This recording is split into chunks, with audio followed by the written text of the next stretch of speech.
All right, guys, so we have had the Apollo Twin X Duo for about 5 years now. I'm 27 now. I got it when I was about 22. And I did a video on this, and it was actually my most viewed video. So I guess a lot of people wanted to know about it. So I feel like it's very fitting to do a 5 year review and just talk about it a little bit more. So this is it right here. And it's crazy because it's just so small and basic, but it has so much capability, right? And the ability to model classic preamps, compressors, all that sort of stuff is really astounding. So it's not dated whatsoever, despite getting it 5 years ago. And, it's actually a lot cheaper than it was, and so are the Universal Audio plugins. I think when I originally bought this bundle, it was like thousands of dollars, and now they discount them for maybe $1,200 to get a bunch of them. So you have your DI right here. You can just plug straight in for a guitar, which it's funny because there's the amp over there, but I really hardly use it now. I know a lot of people are gonna hate on that, but whatever. And here it's just a very simple layout. Like, this is what I like. I like simple stuff that sounds good and is easy to use. So you have your monitor right here, so you can switch from the headphone or studio monitors. And then you have your preamp right here, so you can switch back from channel 1 and channel 2. And as you can see, it just records straight into Logic. And what you do is you use Console, which is essentially their sort of software to, hear everything and adjust what's coming in, which all that can be done from here. But yeah, you have your phantom power right here, a pad, the ability to roll off some of the low end, your input right there, and then you can talk if you have basically somebody in a booth or something like that. You can mute everything right here, listen back in mono. I mean, it has everything you would want. You have your two inputs over here, so you can plug in two microphones, mic anything up right here for the actual monitors. Sorry if this isn't a great shot.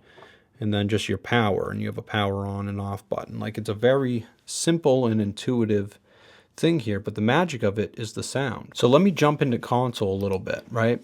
So the coolest thing about this, in my opinion, is the ability to model preamp. So this on its own is great. You actually don't really need the software in terms of trying to model other compressors, right? But it is a really cool thing. So you can go to compressors and limiters, and these are all classics. Like, these are, each of these, especially ones that are older, thousands and thousands, sometimes $10,000, $20,000.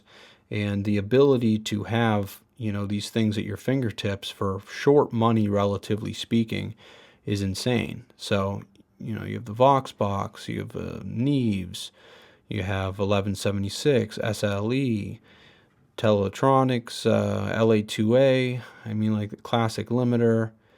The 1176 is like my favorite, so I use that the most, and the ability to actually change the sound sonically. So let's use this. So now you have the 1176 sound right away, and you can see it compressing my voice in real time.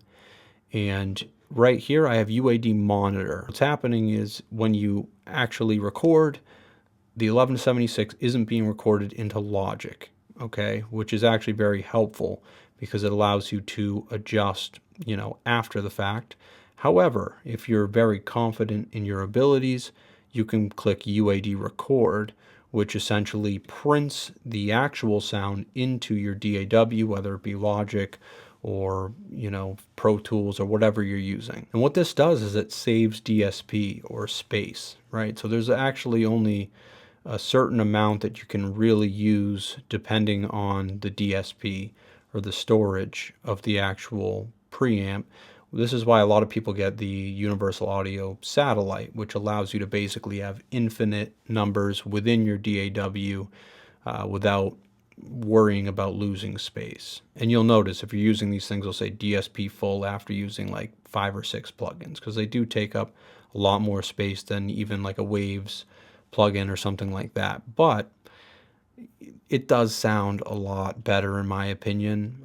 They're different, but I think, these are really crafted at the highest level from what I can hear. And right in here in console, you can adjust the actual monitor.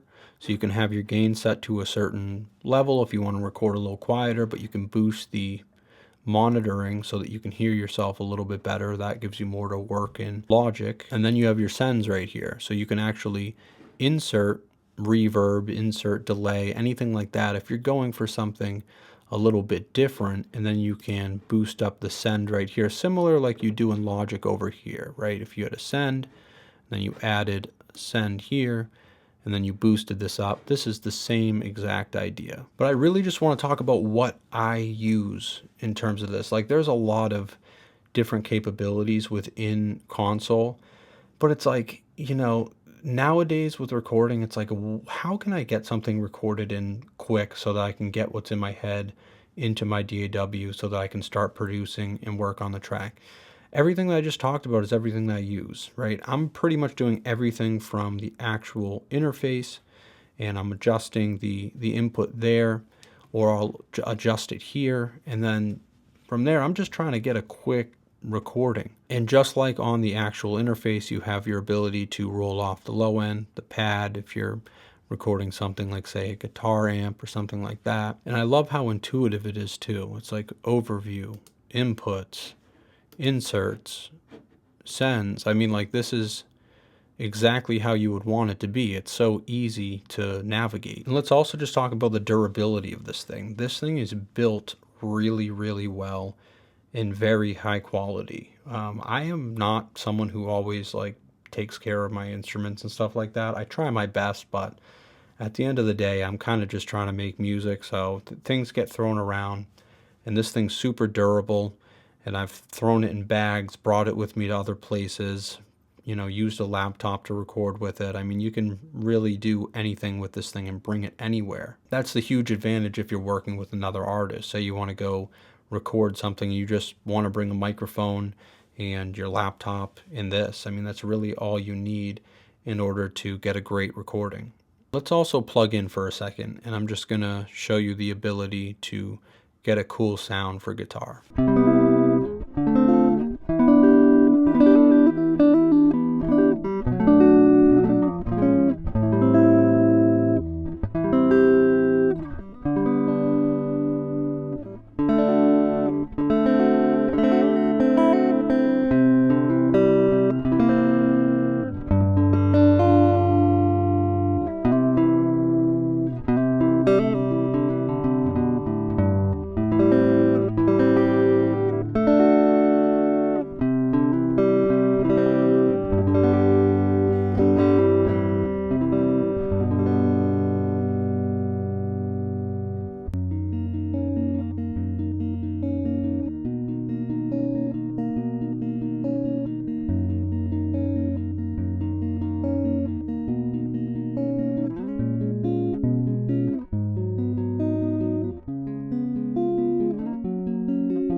Okay, so as you can see, I mean, right away you can get a pretty good sound, and even model guitar amps and stuff like that if you get those plugins. So, I mean, I just want to do a quick sort of 5-year review on this thing and just let you know, like, I still use this thing every single day. This is my go-to. It's my only interface that I've ever really needed, because I'm somebody who does mostly everything myself. So, you know, if I'm just recording acoustic guitar in my voice or electric guitar in my voice, I'll, you know, hire some other people to play on a song.